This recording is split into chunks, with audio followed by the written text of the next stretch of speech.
Assalamualaikum warahmatullahi wabarakatuh, anak-anakku sekalian yang Bapak banggakan. Alhamdulillah pada kesempatan kali ini kita dapat bermuajahah, bersilaturahmi pada Senin terakhir di bulan Agustus. Ya, mudah-mudahan kita senantiasa berada dalam lindungan Allah Subhanahu wa taala, rahmat Allah, juga kita senantiasa diberikan kesehatan. Oke, pada kesempatan kali ini Bapak akan membahas tentang adab kepada Allah Subhanahu wa taala. Terus yang menjadi pertanyaan, apa itu adab?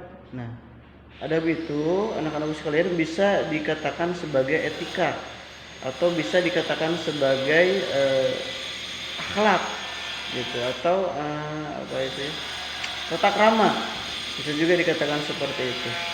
Nah, adab kepada Allah Subhanahu wa taala, atau kita sering mendengar adab kepada orang tua ya, tata krama kepada orang tua, tata krama atau akhlak kepada orang tua. Nah, adab kepada Allah juga seperti itu. Tata krama, etika, dan juga akhlak. Nah, kita langsung saja kepada materinya, yaitu berpikir. Yang pertama, berzikir subhanallah. Ya, berzikir dan membaca subhanallah. Anak-anakku sekalian, ketika kita tiap hari itu harus dibiasakan berzikir ya, karena berzikir itu kata-kata yang mudah kita bacakan, akan tetapi pahalanya sangatlah besar, apalagi subhanallah ya. Dalam satu riwayat hadis bahwa pahala yang besar pahalanya, dan juga akan tetapi ibadahnya sangat ringan, yaitu membaca subhanallah wa bihamdihi ya. Dengan kita sering membaca subhanallah wa bihamdihi, insyaallah pahala kita akan banyak gitu, tidak terasa gitu. Jadi ketika kita ada apa itu yaumul mizan ya, hari pertimbangan, kita ini banyak pahalanya. Kok banyak ya Allah, pahalaku kok banyak, padahal aku rasakan ibadahku tidak ada yang spesial. Akan tetapi ada amalan-amalan kita yang sering kita lakukan, yaitu dengan membaca subhanallah wa bihamdihi ya. Yang kedua, membaca la ilaha illallah. Ini pembiasaan untuk mengukuhkan tauhid kita ya, dan juga insyaallah kalau kita senantiasa membaca la ilaha illallah, ketika kita meninggal dunia dalam keadaan apapun kita akan mengingat Allah Subhanahu wa taala. Karena ketika kita sakaratul maut, ketika seorang sakaratul maut nanti akan ditalkinkan dengan bacaan la ilaha illallah. Akan tetapi ketika sudah terbiasa membaca la ilaha illallah, tidak akan berat, akan terasa mudah.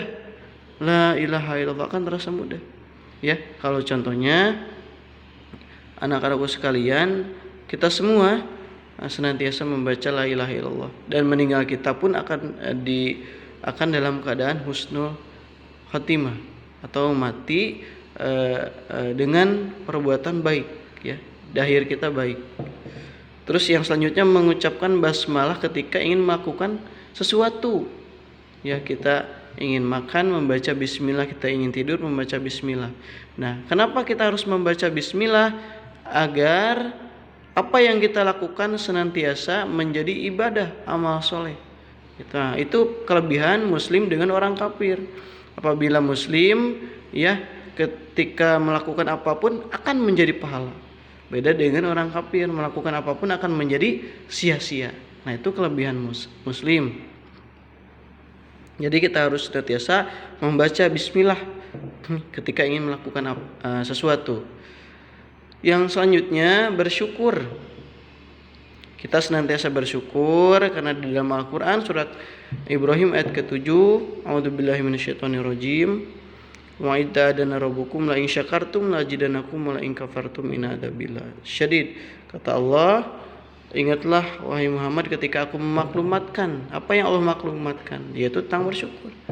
Apabila engkau bersyukur, maka Allah akan tambahkan nikmatnya lebih besar. Dan apabila kufur pada Allah Subhanahu wa taala, maka siksaan Allah amatlah pedih gitu. Itu diancam siksaan Allah. Kita harus bersyukur, pandai-pandai bersyukur kepada Allah Subhanahu wa taala. Bagaimana cara bersyukur? Kita perbanyak ibadah kita, kita perbanyak zikir kita, membaca Al-Qur'an kita, dan juga tanda kita bersyukur yang lainnya ialah menggunakan apa yang Allah berikan dipakai untuk ibadah. Allah memberikan tangan, Allah memberikan jasad kepada kita dipakai untuk sholat, untuk beribadah. Allah memberikan otak dipakai untuk berpikir. Ya, berpikir untuk apa? Berpikir tentang kebaikan. Allah memberikan apapun kita pergunakan sebaik-baiknya, jangan dipakai untuk maksiat. Itu tandanya seorang untuk bersyukur kepada Allah Subhanahu wa taala. Yang selanjutnya, bertasbih ketika melihat tanda-tanda kekuasaan Allah, gitu. Ya, ketika kita melihat keindahan, kita bertasbih, kita membaca subhanallah, kita membaca masya Allah, ya. Itu tandanya kita mengingat Allah. Ketika kita contohnya pergi ke puncak atau ketika kita bertamasya, nah kita melihat tanda-tanda kekuasaan Allah nih yang indah, kita mengucapkan masya Allah, subhanallah. Nah, seperti itu. Nah, selanjutnya perbanyak beristighfar, ya.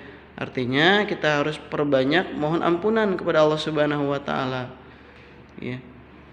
Perbanyak, karena kita ini manusia yang tidak lekang akan dosa, apalagi bila contohnya dosanya itu dosa yang besar. Kita harus bertaubat dengan taubatan nasuha, ya. Perbanyak terus istighfar dan berjanji tidak akan mengulanginya lagi, ya, seperti itu.